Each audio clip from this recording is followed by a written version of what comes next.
पहिले असं होत होतं ना की शाळेचा पहिला दिवस म्हणल्यावर कोणीच काहीच नाही शिकवणार, कोणी वर्गावर पण येणार नाही. पण आमच्या कॉलेजमध्ये तर थोडं वेगळंच चालू आहे. इथं तर पहिल्याच दिवशी लेक्चर घेतले जातात. नमस्कार मंडळी, मी ओम.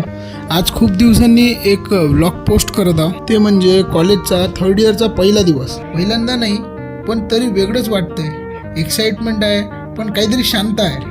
हे वर्ष सब्जेक्टपेक्षा आठवणी जास्त देऊन जाणार असं मला वाटते. हे दिवस फॅमिलियर आहे पण फिलिंग्स मात्र नवीन आहे. मित्रांनो, तुम्हाला माहीत आहे का, या थर्ड इयरमध्ये एक वेगळाच टर्निंग पॉईंट असतो.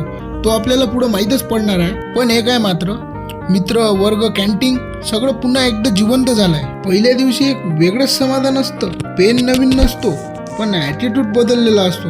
आता परफॉर्मन्सचं टेन्शन आहे पण त्यातही मित्रांसोबत मजा मस्करी करणं अजून जिवंत आहे. बरं, तुम्हाला माहीत आहे काय, कॉलेजमधली एकमेव गोष्ट जी सिलेबसपेक्षा पण कन्सिस्टंट आहे ते म्हणजे कॅन्टीनचा चहा.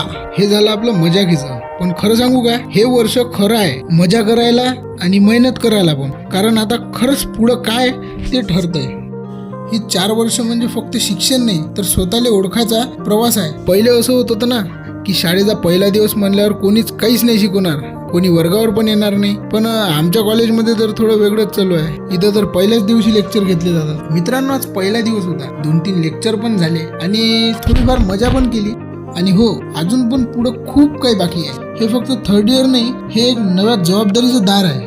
आजचा दिवस संपला पण वाटतंय काहीतरी सुरू झालं. आता कॉलेजमधले दिवस कमी आहे पण त्यातला प्रत्येक क्षण आता जगून घ्यायचा आहे. कारण शेवटी आठवणीच फक्त आपल्या जवळ उरत आहे.